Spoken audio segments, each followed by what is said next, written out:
কাল চলে গিয়েছিলাম বাতকুলে, আর বাতকুলাতে দেখো এত সুন্দর প্রতিটা প্যান্ডেল এবং ঠাকুর হয়েছে, মানে না দেখলে বোঝা যাবে না, এত সুন্দর সব হাতের কাজ। আর বাতকুল্লায় সব থেকে কিন্তু বেশি সুন্দর হয়েছে অনামী ক্লাবটা। আর অনামী ক্লাব কিন্তু বাতকুল্লায় একদম নাম করা। কিন্তু যেমন পরিমাণ ভিড়, যেহেতু আমরা বেলায় বেলায় গিয়েছিলাম তবুও এত পরিমাণ ভিড় ছিল। এবং বলো তো তাহলে রাতে গেলে কি হবে? তাই যারা এখনও বাতকুল্লায় যাওনি অবশ্যই গিয়ে ঠাকুরগুলো দর্শন করে এসো, প্যান্ডেলগুলো দেখে এসো। প্রচণ্ড সুন্দর হাতের কাজ, নিখুঁত, মানে শুধু দেখতে ইচ্ছে করবে যে এত সুন্দর হয়েছে।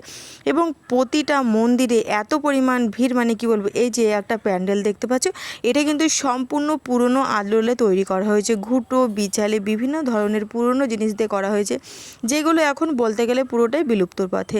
কিন্তু খুবই খুবই সুন্দর হয়েছে। এখানে দেখো ঝুড়ি আছে, বিভিন্ন কিছু দিয়ে তৈরি করেছে। সত্যি দেখতে কিন্তু অনেক সুন্দর লাগছে। এখানের প্রতিমাটাও অনেক সুন্দর হয়েছে। তাই বাতকুল্লায় যতগুলো প্যান্ডেল হয়েছে না কেন খুবই সুন্দর। এই একটা প্যান্ডেল, এটা কিন্তু সম্পূর্ণ বাঁশ এবং মাদুর দিয়ে তৈরি হয়েছে।